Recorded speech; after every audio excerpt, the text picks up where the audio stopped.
శోభ Telugu news కి స్వాగతం. Delhi airport లో టెర్మినల్ 1 పై కప్పు కూలడంతో రాజకీయంగా కలకలం రేపుతోంది. కేంద్ర ప్రభుత్వంపై విమర్శలు వస్తుండటంతో ఈ అంశంపై పౌర విమాన శాఖ మంత్రి రామ్మోహన్ నాయుడు స్పందించారు.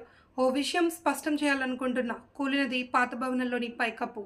2009లో దీన్ని ప్రారంభించారు. ప్రధాని మోదీ ప్రారంభించిన భవనం వేరే వైపు ఉంది అని తెలిపారు.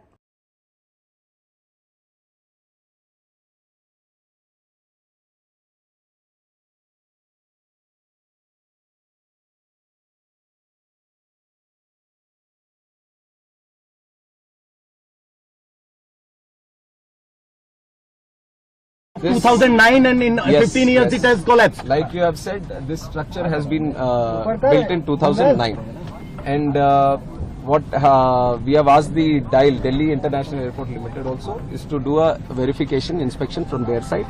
But we are not just leaving it up to themselves. The ministry, from the ministry, we have DGCA also, which underlooks the safety aspect.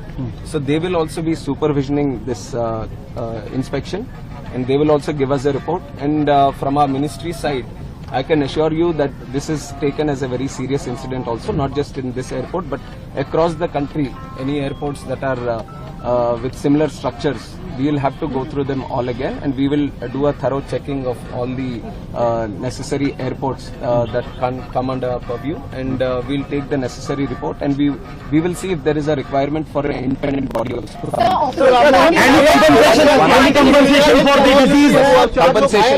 Compensation has also been announced, 20 lakh for the deceased, and also for the injured 3 lakhs.